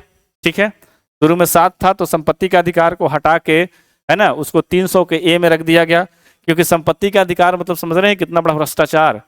हम जितना भी कमाएंगे, है ना, उसका कम से कम हमको ब्यौरा तो देना पड़ेगा ना। अगर संपत्ति का अधिकार रहता तो बोलता कि हमरे है। तो लेकिन अभी जो है ना कि जो भी मूल अधिकार है उसमें से कुछ ऐसे हैं जो भारतीयों के लिए रिजर्व है। ठीक है, उसका जो जवाब है आप कमेंट बॉक्स में देने का प्रयास करेंगे कि कौन कौन से ऐसे जो मूल अधिकार है जो सिर्फ भारतीयों को प्राप्त है। विदेशी भी आते हैं तो उनको भी कुछ मूल प्राप्त होते हैं, अधिकार प्राप्त होते हैं, लेकिन कौन कौन से जो मूल अधिकार है सिर्फ भारतीयों के लिए है, इसका जवाब आप कमेंट बॉक्स में दीजिए। अभी जो मैंने सवाल किया है कि बाहरी आक्रमण हो जाए, किसी प्रकार का आपात लग जाए, किसी भी एट एनी कोस्ट में 2 अनुच्छेद जो है मूल अधिकार के वो खत्म नहीं होंगे। दैट इज कॉल्ड 20 और 21। ठीक है, 20 जो है आपका जो दोषारोपण है, सिद्धि का अधिकार देता है, जिसे मान लिया जाए आप पे कोई दोष मढ़ दे, ठीक है, कि फलानमा ही चोर है, तो ऐसा थोड़ा ना होगा कि कह दिया था चोर हो गया। उसके लिए आपको ऐसा है कि पुलिस गिरफ्तार भी करेगी तो 24 घंटे के अंदर मजिस्ट्रेट के पास उनको लेके जाना पड़ेगा। खुद के लिए वकील भी अपना रख सकते हैं, दूसरा पॉइंट। और तीसरा पॉइंट यह है कि आपको कोई कनपट्टी पे पिस्टल भिड़ा के या किसी भी प्रकार से डरा धमका के गवाही के लिए मजबूर न कर सकते हैं। यही है आर्टिकल 20। ठीक है, कि स्व पे दोषारोपण होए तो उसके लिए आपको अधिकार दिया है। ठीक है, और 21 जो है आपका निजता का अधिकार है। ठीक है, तो इसमें बहुत सारे पॉइंट है, उसको मैं चर्चा करूंगा तो वीडियो और लंबा हो जाएगा। चलिए अगले सवाल की तरफ बढ़ते हैं कि बक्सर का युद्ध किस वर्ष लड़ा गया? यही वो युद्ध था जहां से अंग्रेजों ने क्या किया, पूरे भारत में अपना पैर पसारा। ठीक है, 1757 की प्लासी की युद्ध हुई, फिर वांडीवास की युद्ध होता है ना, आयरकुट के नेतृत्व में। फिर जाके आता है क्या, बक्सर का युद्ध। 22 अक्टूबर 1764 की घटना घटती है, और इसके जो अंग्रेज की तरफ से जो लड़ने वाले जो कैप्टन थे वो मुनरो थे, और भारत की तरफ से 3 राजा लड़ रहे थे। ठीक है, पहला तो जो मुगल बादशाह थे शाह आलम द्वितीय। ठीक है, और जो आपका है मीर कासिम था, और अवध का नवाब जो था कौन था, सुजाऊ दौला लड़ रहा था। बंगाल का नवाब मीर कासिम, मुगल नवाब शाह आलम द्वितीय, और अवध के नवाब जो कौन थे, सुजाऊ दौला। और पूरी तरह हारा इन लोगों ने। और हारने के बाद क्या हुआ, इनको संधि करवाया गया, इलाहाबाद की संधि। 1 नहीं 2 बार हुई इनकी संधि। ठीक है, तो इलाहाबाद की संधि के बारे में कोई जानते हैं? अगर जानते हैं तो कमेंट बॉक्स में जरूर दीजिएगा। अगर हमें सिर्फ जीएससी करवाना होता तो और भी इसको मैं डिस्क्राइब करता, बट फिलहाल इतना से काम चलाइए। कहता है कि भारतीय संविधान के किस अनुच्छेद में उल्लेख किया गया है कि राज्य ग्रामीण क्षेत्रों की व्यक्तिगत एवं सहकारी एवं कुटीर उद्योग को बढ़ावा देने का प्रयास करेगा? देखिए, यह जो आप 36 से 51 जो पढ़ते हैं आर्टिकल भाग number 4, that is called DPSP यानी राज्य के नीति निर्देशक तत्व, जो आपको आयरलैंड से लिया गया है, जो आप कह सकते हैं कि यह जो है नॉन चेंजेबल, इसको हम लोग चेंज नहीं कर सकते हैं। ठीक है, न्यायालय में इसको हम लोग चैलेंज भी नहीं कर सकते हैं। तो इसमें ना बहुत सारी चीज़ें जो है राज्य के निर्माण के लिए चीज़ों को शामिल किया गया है। तो उसी में है एक आर्टिकल 43 जो करता है कुटीर उद्योग या किसी भी प्रकार का ग्रामीण उद्योग या छोटे छोटे उद्योग जो होंगे वो उसके लिए क्या करेंगे, इस चीज़ों को इंक्लूड करेंगे, प्रोवाइड करवाएंगे लोगों को। ठीक है, चलिए अगला सवाल कहता है कि कौन सा अनुच्छेद जो है भारतीय संविधान में सबसे विवादास्पद है जो किसी राज्य में राष्ट्रपति शासन का प्रावधान करता है? हाँ जी भाई, क्यों नहीं होगा? अगर राज्य का मुख्यमंत्री ही ना काम करे, उसके ओपोनेंट जो है वो भी ना काम करे, तो काम कौन करेगा, देश कैसे चलेगा बताइए आप ही। तो वहाँ पे राष्ट्रपति शासन लगना तय है। तो यह जो है अनुच्छेद 356 होता है। लेकिन कई विद्यार्थी के मन में ये दौड़ता रहता है कि 352 क्या है, 356 क्या है, 360 क्या है। तो 352 है राष्ट्रीय आपात, यानी अगर देश पे किसी प्रकार का खतरा आ गया है ना। तो लंगोट कस के तैयार रहिए, जब मन करे चाइना से लड़ लीजिए, है ना, पाकिस्तान से लड़ लीजिए। भगवान न करे कभी किसी राष्ट्र में राष्ट्रपात लगे, और भारत जैसे देश में तो कभी लगे ही नहीं, ठीक है। तो 352, ठीक है, राष्ट्रीय आपात ये राज्यों के लिए है कि अगर राज्य में किसी प्रकार का गड़बड़ी हो गया तो वहां पे 356 लगता है राष्ट्रपति शासन 6 महीने के लिए, फिर बढ़ाया जाता है वो परमिशन लेके अलग से, ठीक है। यह जो 360 है वो वित्तीय आपात से संबंधित है। 1991 में जब हम लोग थे तो हमारे पास सोना भी कम था, ठीक है, हमारे पास उतने पैसे भी नहीं थे, और वहां से देश हमारी तरक्की करते करते आज हम लोग बढ़ते जा रहे हैं। तो वित्तीय आपात जो है रुपया पैसा वाला 360 से संबंधित है, ठीक है। अब मैंने एक यहाँ पे डेट लिखा है कि 13 मार्च 1967 को पहली बार यह जो है राष्ट्रपति शासन लगा था। किस राज्य में लगा था, ठीक है। अगर किसी को जवाब पता होगा तो जरूर दीजिएगा। जो सीरियस एस्पिरेंट है जो वीडियो को मेरे लास्ट तक देखते हैं, बहुत सारे ऐसे एस्पिरेंट हैं जो मुझे पूरा सपोर्ट करते हैं, मैं उनको तहे दिल से धन्यवाद करता हूँ, ठीक है। चीज़ें कभी कभी देर सवेर होता है, लेकिन आप जुड़े रहते हैं मेरे से, इसके लिए बहुत बहुत धन्यवाद। चैनल को थोड़ा और भी फॉरवर्ड कीजिए, थोड़ा बहुत जेन्युइन लोगों के पास ये चीज़ें जानी चाहिए, ठीक है। कहता है यह राजस्थान में लगा था भाई, मैं बता देता हूँ, ठीक है। राजस्थान में पहली बार लगा था, अभी तक 4 बार लग चुका है। कहता है कि 1539 में चौसा का जो युद्ध हुआ, ठीक है, किसके बीच लड़ा गया था? तो शेर शाह सूरी और हुमायूं के बीच में। किसके बीच में? शेर शाह सूरी और हुमायूं के बीच में।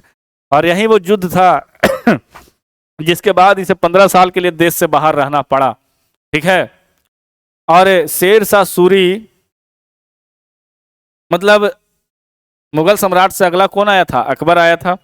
और शेर शाह सूरी उसके पीछे ऐसे ऐसे कारनामा करके चला गया कि बाद में अकबर को भी इन सारी चीजों को वो एक्सेप्ट करना पड़ा अकबर को, ठीक है।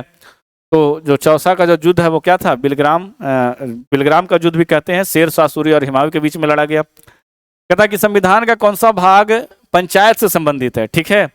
अब देखिए कई बार चीजें होती है, आपकी चीजें में माइंड में क्लियर नहीं होती तो विद्यार्थी गलती कर देते हैं। मैंने यहाँ पे लिखा है भाग, तो कुछ लोग अनुसूची समझ लेते हैं, है ना, कुछ लोग अनुच्छेद भी समझ लेते हैं। भाई 22 भाग है, अनुच्छेद हो गया आपका 395, ठीक है। हाँ, अनुसूची हो गया 12 गो। मूल संविधान में 10 अनुसूची था, बाद में 11वीं और 12वीं जोड़ी गई। तो थोड़ा चीजें को आपको अच्छे ढंग से पता होना चाहिए। तो भाग 9 में 9 के का में क्या है आपका? यह है ग्राम पंचायत है। और अगर अनुच्छेद में कहें तो 40, ठीक है। अनुच्छेद 40 जो है वो क्या है? ग्राम पंचायत से क्या है? संबंधित है। इसके बाद अगला सवाल की तरफ बढ़ते हैं। 1924 में हुए राष्ट्रीय कांग्रेस के बेलगांव अधिवेशन के अध्यक्ष कौन थे? वन एंड ओनली एक ही बार बने हैं महात्मा गांधी। कौन बने हैं? महात्मा गांधी। और वो भी कहाँ? कर्नाटक के बेलगांव अधिवेशन में। सबसे ज्यादा बार बनने वाले एक ही व्यक्ति हैं, कौन है बताइए?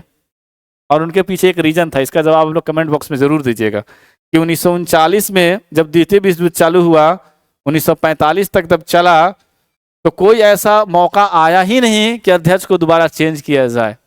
समझे? इसका जवाब अब हम लोग कमेंट बॉक्स में दीजिएगा, ठीक है। कहता भारतीय संविधान के अनुच्छेद नंबर 1 में किसका उल्लेख है? भारत अर्थात इंडिया, है ना। राज्यों का क्या होगा? संघ होगा। राज्यों का क्या होगा? संघ होगा, ठीक है। कहता है कि संविधान के भाग 5, ठीक है, अनुच्छेद 52 से 78 किससे संबंधित है? देखिए भाग 1 हो गया, भाग 2, ठीक है, भाग 3 में हम लोग मौलिक अधिकार पढ़े, 4 में डीपीएसपी, है ना, ठीक है। और भाग 5 तो 1 से लेके 4 तक, 5 से लेके 11, 5 से लेके 11 12 तक या 11 तक, और 12 से लेके 35 तक, 36 से लेके 51 तक हो गया भाग 4। और भाग 5 जो है 52 से लेके 151 तक, या पूरे के पूरे संघ से संबंधित है। संघ मतलब राष्ट्रपति हो, प्रधानमंत्री हो, न्यायालय हो, जो भी हो, लेकिन 52 से 78 तक के लिए यह जो है संघ की कार्यपालिका से संबंधित है, ठीक है। इस बात को जरूर याद रखिएगा। अगला सवाल कहता है कौन सा विटामिन सी का दूसरा नाम है? एस्कॉर्बिक एसिड, ठीक है, अम्ल, ठीक है, एस्कॉर्बिक एसिड, ठीक है। कहता है property and British rule in India किसने लिखी थी? तो ये लिखे थे दादा भाई नौरोजी ने, है ना, great grand old man of India, ठीक है, दादा भाई नौरोजी। आप हमें कमेंट बॉक्स में कमेंट करिए कि दादा भाई नौरोजी ने कौन से कांग्रेस अधिवेशन की अध्यक्षता की थी, ठीक है। अगला सवाल है किसी राज्य में मुख्यमंत्री सहित मंत्रियों की संख्या इससे कम नहीं होना चाहिए। ठीक है, यहाँ पे मैं दो बातों का जिक्र करूंगा। एक में इन्होंने लिखा है कि 12 से कम नहीं होना चाहिए, एक जगह है कि किसी भी मंत्रिमंडल में 15% से उस सीट का ज्यादा नहीं होना चाहिए। तो भाई किसी भी राज्य में मुख्यमंत्री के साथ साथ मिला के, ठीक है, 12 से कम नहीं होना चाहिए किसी भी राज्य में। कितना से? 12 से कम नहीं होना चाहिए मुख्यमंत्री, और उसके जो मंत्रीगण हैं टोटल नंबर कम से कम 12 होना चाहिए। एक और प्रावधान था कि 91वां संविधान संशोधन 2003, इसमें ये बोला गया था कि अधिकतम जो संख्या होगी किसी भी लोकसभा में, विधानसभा में, उनकी कुल सीटों का 15% से अधिक नहीं होना चाहिए। अगला सवाल की तरफ बढ़ते हैं। कहता है कि 2025 ऑस्ट्रेलियन ओपन में पुरुष और महिला एकल खिताब किसने जीता? तो देखिए 4 प्रकार के ग्रैंड स्लैम होते हैं। पहला ऑस्ट्रेलिया होता है, ठीक है, नॉर्मल पिच पे। दूसरा आपका फ्रेंच होता है, ठीक है, क्ले, है ना, क्ले कोर्ट रहता है। तीसरा आपका विंबलडन होता है, विंबलडन वो ग्रास वाला पे होता है। और लास्ट में होता है यूएस ओपन, जो थोड़ा हार्ड कोर्ट पे होता है। तो पहला कौन? ऑस्ट्रेलिया, ठीक है। दूसरा कौन? फ्रेंच। तीसरा विंबलडन, चौथा यूएस। ऑस्ट्रेलियन वाला नॉर्मल थी कोर्ट पे खेला जाता है, फ्रेंच वाला क्ले पे खेला जाता है, विंबलडन इस पे खेला जाता है ग्रासी पे, और यूएस वाला जो होता है हार्ड कोर्ट पे खेला जाता है। तो अभी तो हुआ जिसमें पुरुष अपना, अच्छा, मेंस होता है सिंगल, वुमेन होता है single, men's double, men's women double, इस तरह से होता है। तो जैनिक सिन्नर जो है उसने जीता ऑस्ट्रेलियन ओपन, ठीक है। और इधर से कौन जीता है? जीती मेडिसन कीज। कहता है AFC एशियाई कप 2007 का आयोजन कहाँ किया जाएगा? इंपॉर्टेंट सवाल है ना। एशियन फुटबॉल फेडरेशन का है, ठीक है। तो यह जो होगा आपका सऊदी अरब में होगा। कहाँ होगा? सऊदी में। कहता है कि 14 जनवरी 2025 से इसरो का अध्यक्ष के रूप में एस सोमनाथ का स्थान कौन लेगा? तो वी नारायणन साहब लेंगे, ठीक है। के सिवन गए थे तो एस सोमनाथ आए, फिर उसके बाद एस सोमनाथ जा रहे हैं तो वी नारायणन आ रहे हैं। तो यह आपका 15 सवाल था, अकॉर्डिंग टू सिलेबस था। 3 आपका करंट से रहता है, ज़्यादा मोस्टली आपका किससे रहता है? इंडियन पॉलिटी से रहता है, 1-2 हिस्ट्री से, 1-2 ज्योग्राफी से, कभी कभी इकोनॉमिक्स से डाल देता हूँ। तो आगे का जो मतलब होगा डिस्क्रिप्टिव का पेपर भारती सर कराएंगे, तो ठीक है।